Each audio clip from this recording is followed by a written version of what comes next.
skill in this sector, in that sector. So when these people come together every year, they know how to retrain them. You have to retrain them. Let's say, for example, we're looking for geophysics or physicists in the economy that we don't have.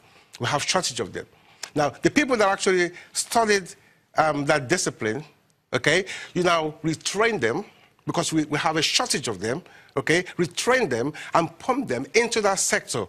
Agriculture, farmers, agriculturists, economists, and so on and so forth. Engineers, and especially in the artisan areas, okay? Vocational areas. Now, what function, what purpose do we have the military pushing these affairs? It has no purpose. The militarized put businessmen and women to run these affairs, and it will function properly. That's one area. Secondly, and I've challenged the government on this one as well, but nobody's looking into that sector. Look, stop using youth corpus to go teach as teachers. Teaching is not a job. It's a career. There's a difference between a job and a career. The people that actually go to study education, for example, are trained specially. Teachers are mentors. They are career counselors. They serve as parents, okay? So it's a special skills. When you use people who just graduated as corpers, who doesn't even understand themselves, who can write properly, who can speak good English, who doesn't understand the discipline they've studied themselves to go teach people, I mean, the pupils, primary school, secondary school. What sort of quality of education do you expect them to put into the brains of those people? Now, don't forget the fundamental of development starts from education. The basic education. You're right. Now, when you mess up their brains from that sector, from that level, when they get to the secondary A levels, that's going to stick in there. So you are messing up a huge number of Nigerians by using corpus. Look, stop using corpus to go teach. Now, if some of them want to teach, if they study education, you have to go and retrain them. Okay? Make them first. So not straight from the university graduation to the camp, from camp to go teach.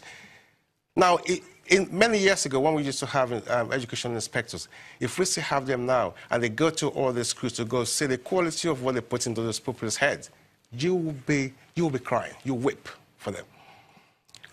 In my office, in my business, I come across hundreds of these guys every day, day in, day out. And sometimes you ask yourself, will this person go through the four walls of university? It's alarming. So when you use such person to go teach in primary school, secondary school, what sort of quality of education do you want them to put into the head of the pupils? Would you therefore be calling for an amendment of the NYSC Act? Total overhauling.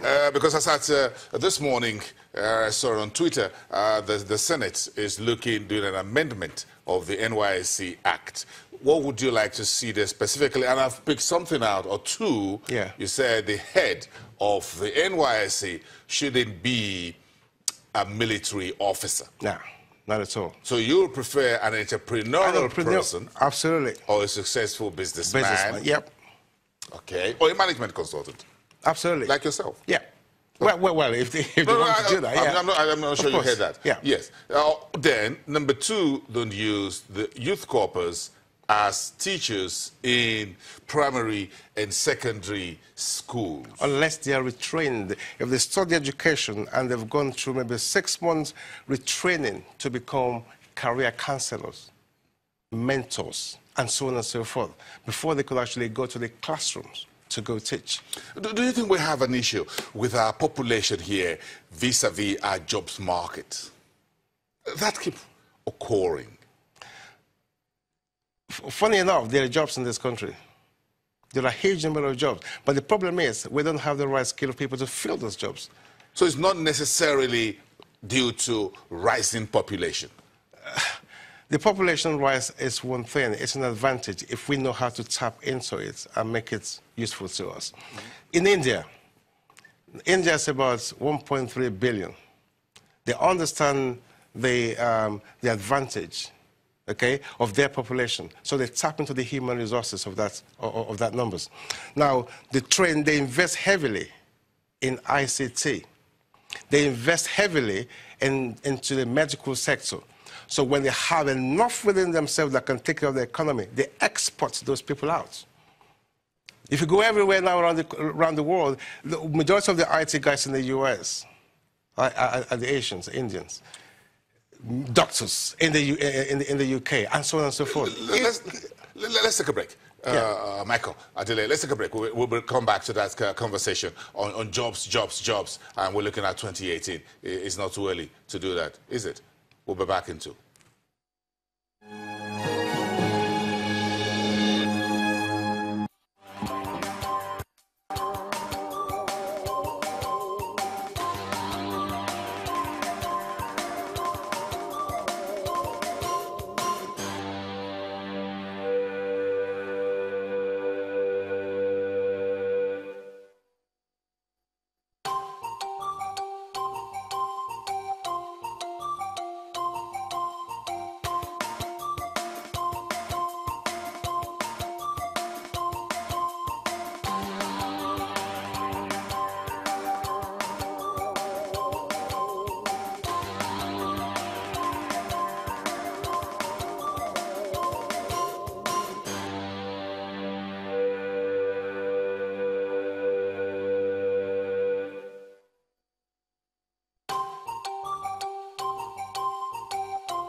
All right, this conversation, and we're wrapping up the program in about 5 minutes. So we've got Michael Adelie, who is the management consultant and policy expert, to talk about this issue. And of course, we're still drilling down on the National Youth Service Corps and how we can use them as a game changer for job creation in Nigeria.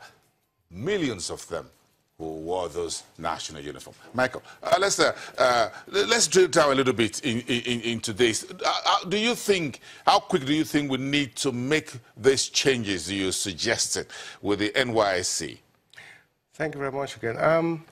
The NYSC, let me deviate a little bit. We've made it a structure, individual structure, and I think the government is actually behind all this. We think going to school, going to university is the only way out. Some people have no business going to university, okay? Some people go to university, which is great, but you don't expect people, everyone, to go through the lineage of tertiary institution before they could become what they want to become in their country.